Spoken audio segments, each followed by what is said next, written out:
His own father said don't. His agent said don't. His own teammates said we can't. And the man who won 4 rings coaching him tried to steal him the night before the draft. The greatest dynasty in modern basketball exists because of one GM you've never heard of said a single word, no, 4 times in one night. June 5th, 2009, the NBA draft. A skinny kid from Davidson College is sitting in the green room in New York City, and he's in there praying he doesn't hear his name called by one Pacific team. Not because they're bad, because they're the Golden State Warriors, a franchise that's so broken, so dysfunctional, so cursed that the kid's own father called their front office and said, quote, please don't. That kid, Stephen, and what nobody in that room knows, not Curry, not his dad, not the Knicks GM pacing in the war room, not the Suns GM who thinks he already has a deal in place, is that one man is about to ignore every single one of them. Larry Riley, a GM nobody outside the Warriors building had ever heard of, is about to say no 4 times in one night and accidentally built the most dominant dynasty basketball has ever seen since the Jordan Bulls. 4 dominoes, they tried to fall, but one man caught all 4. And that chain reaction from that night gave us 4 championships, a 73-win season, and a 3-point revolution that we rewired the entire sport. But it almost didn't happen 4 separate times. We're going to start with the first force that tried to kill this dynasty before it was born. Steph Curry's own blood, Dell Curry, NBA veteran, 16 seasons. A man who knew what a broken franchise looks like. He called Warriors GM Don Nelson directly and told him, don't draft my boy. His exact words a year later, I told Dell, please don't. And this was not a negotiation tactic. Dell, he saw the Warriors locker room and he saw the graveyard. They already had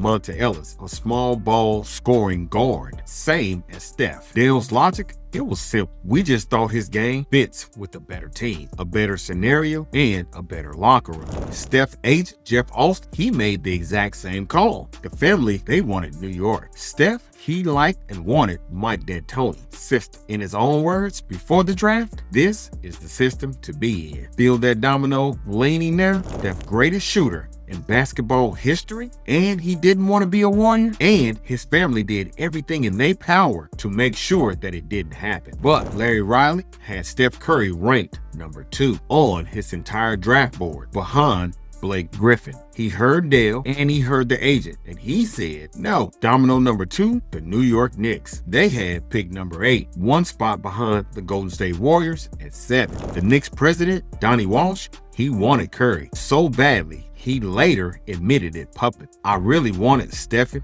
in the draft. And when I realized that the Golden State Warriors was going to take him, I tried to trade up, but I could not get the pick that I needed. Here's what makes this insane. Minnesota had picked 5 and 6. 2 chances to leapfrog the Warriors. Walsh, he claimed that he tried. A league source said he never actually called Minnesota. Either way, the commissioner said with the 7th pick, the Golden State Warriors select Stephen Curry. Another source inside the Knicks war room described what happened. A huge collective groan. They were trying to call Golden State's bluff. They actually thought that the Warriors would take someone else. And Walsh, he was wrong. The Knicks, they took Jordan Hill at number 8. He played 24 games for the New York Knicks before being dumped for cap space. And Steph Curry, he went on to win 4 championships. The Knicks have won 1 playoff series in 27 years. 1 pick, 1 groan, and the chain, it doesn't stop there. Oh, in Minnesota, the team who picks at 5 and 6 with 2 chances to take Steph Curry back to back.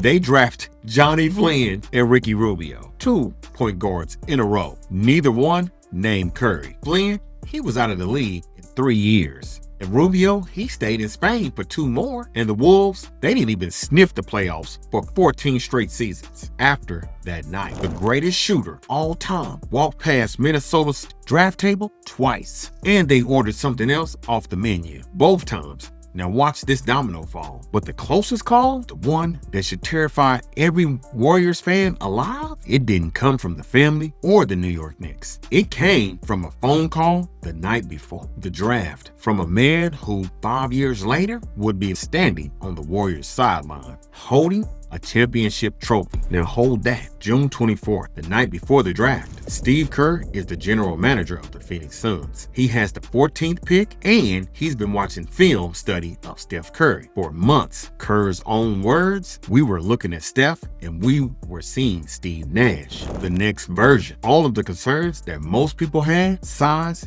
defense, and athleticism, we saw everything that we needed to see. Steve, he has done so much in the league, and he thought Curry would be very similar. So Kerr, he calls Golden State. The Suns, they offer a package reportedly built around Omari Stoudemire, a legitimate all-star, a trade up from 14 to 7 to grab Curry on draft night. And according to Kerr himself, "We thought we had a deal the night before the draft. It wasn't completed, but it was basically over the phone that we thought was done." The Suns GM, Steve Kerr, he thought Stephen Curry was going to be a Phoenix Sun. The next morning, when Curry fell to 7 on draft night, Kerr said the draft room erupted. When he fell to 7, our draft room erupted because we thought the deal was in place and Steph was going to be a Phoenix Sun. It didn't happen. It fell through. Larry Riley, he said no again. He kept the pick and he kept Curry. And the Phoenix Suns' grand plan, Nash mentoring Curry in Phoenix, it died with a phone call. But here is where the chain gets insane. And this is the part that's going to break your brain.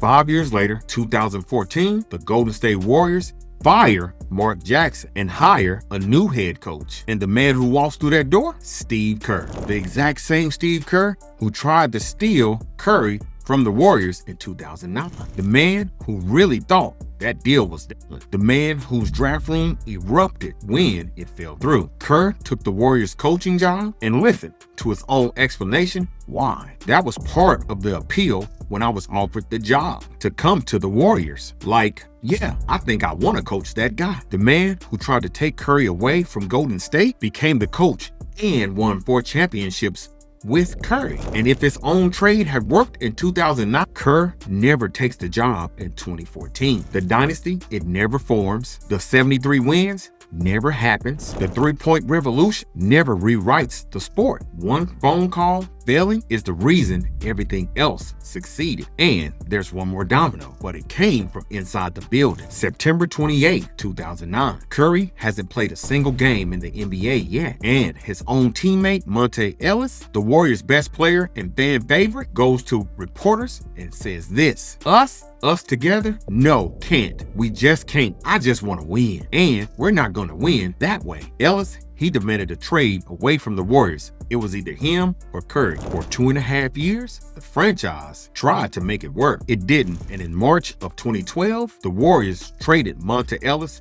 to the Milwaukee Bucks for Andrew Bogut, a center. The night of that trade, at Chris Mullin's jersey retirement ceremony, owner Joe Lacob walked to the microphone and the entire arena booed him. 20,000 fans booing the owner of their own team for trading a fan favorite player. Lacob later called it the worst day of his life. That trade, the one that the fans hated, it cleared the path for Curry to become the alpha. Bogut, he became the defensive anchor, and the following year, Kerr arrived. 2 years after that, the first championship in 40 years. The same fans who booed were now watching a dynasty be born. And those same fans who tried to kill it with their voices. Count what one word built. Larry Riley said no to Dell Curry, no to the Knicks, no to Steve Kerr and the Suns. The franchise also said no to the fans who booed. 4 championships, a 73-win season, the greatest shooter who ever lived, playing for the team he begged not to play for, coached by the man who tried to steal him. The Knicks, they got 20 years of misery.